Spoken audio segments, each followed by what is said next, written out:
Good evening, Discovery Church, and thank you, Paul, for inviting me to share in your daily devotionals. I've seen a couple of them and they've been very encouraging, so well done to everyone who got involved. My name is Trevor Hill, and along with my wife Diane, we lead River of Life Midlands Christian Family here in Athlone and the Plumline family of churches and ministries in Ireland. So it's my pleasure to bring to you Christian greetings from both River of Life and the Plumline family. And if any of you are ever passionate in Athlone and have the time, please feel free to get in touch and call with us either at the Hill household or at Lakela, which is the home base for River of Life. We spent 7 very happy years in Galway with our good friends Graham and Fran Wiley and Galway Christian Fellowship, and thought we were going to be there the rest of our lives, and were prepared to be there the rest of our lives. But God had a different plan. Our 2 youngest daughters were born in Galway, so your city has a very special place in our hearts.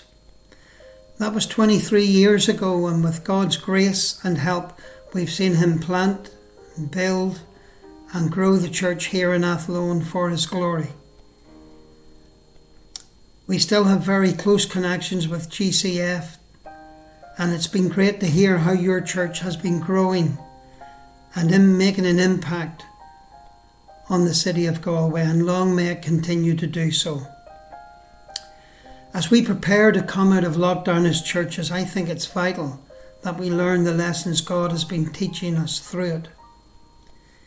If you were asked, what main lesson has God been teaching you personally? How would you answer that question?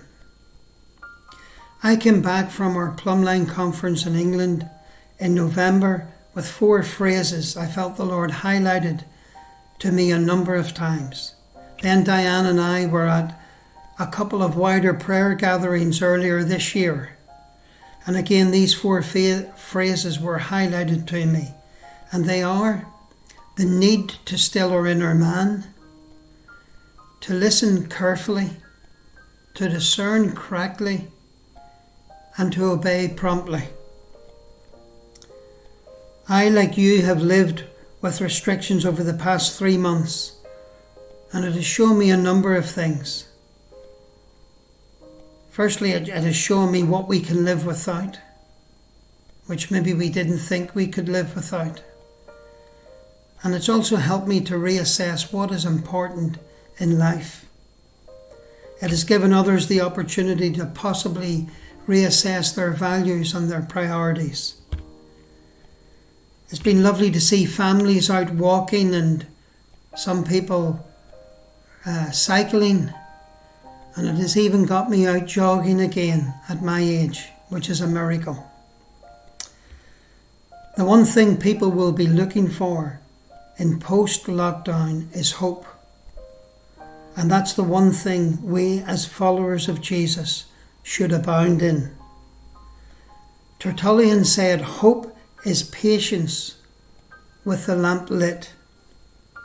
And there are many wonderful verses in the Bible that talk about hope.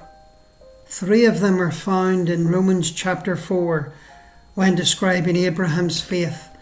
And I want to read them with you now, starting at verse 18. Against all hope, Abraham in hope believed, and so became the father of many nations, just as it had been said to him, so shall your offspring be. Without weakening in his faith, he faced the fact that his body was as good as dead, since he was about 100 years old, and Sarah's womb was also dead. Yet he did not waver through unbelief regarding the promise of God, but being fully persuaded that God had the power to do what He had promised. These few verses highlight a couple of things to me.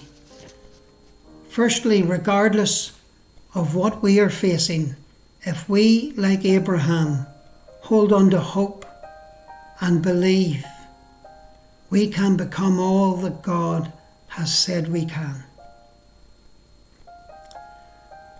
Then it also speaks to me that what God says will come to pass. Maybe not as we think or when we think, but if our God has said it, then we can be 100% sure it will come to pass in His way and in His time. And then if we don't give in to unbelief, we, like Abraham, can have the same confidence he had that God has the power to do what He had promised.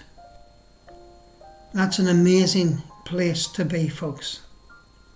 I read a true story recently of a businessman whose shop premises were burnt during the Great Chicago Fire of 1871. He arrived at the ruins the next morning with a table and placed it in the middle of the debris and put an optimistic sign on it which read, "Everything lost except wife, children and hope. Business will be resumed as usual tomorrow morning." Now that's hope in action, just like Abraham. You know, when people face difficult circumstances, sometimes they quit, and sadly others take their own lives. Why does that happen?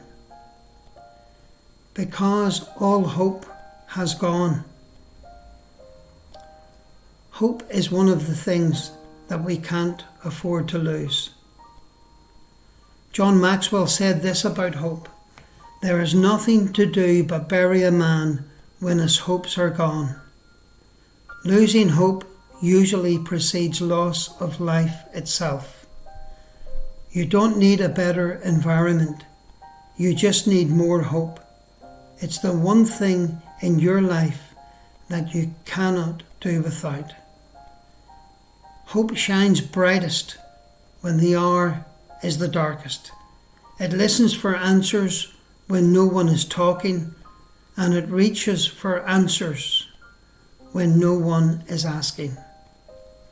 That's the kind of hope God gives us as His children. As we face a very different life and church in the days ahead, let's look to God to fill us afresh with His hope and seek to share that same hope with family, friends, neighbours, work colleagues, fellow students, and a world who desperately need it. I would like to finish by praying these 3 verses in Romans over each one of you individually and corporately as a church, over your leadership team, and over Paul and Caroline and their family. Father, thank you for this opportunity of being together, and thank you for each precious person you have brought to be part of Discovery Church in Galway, and the others who are on their way. Lord, I pray that each one, regardless of what they are facing in life, will, like Abraham, in hope believe and so become all you have called them to be and do. Personally, together as a church, as a leadership team, and for Paul and Caroline and their family. May you give them a fresh, godly hope and confidence that you will do what you have said you will do. And may faith and hope overcome unbelief and doubt and empower them with your love to be a true expression of your church in the city of Galway and beyond. In Jesus' name. It's been lovely sharing with you, and it would be lovely some time to be with you in person. Hopefully not too long. But may the Lord bless you and keep you. May the Lord make His face shine upon you and be gracious to you. May the Lord turn His face toward you and give you peace. God bless each and every one of you.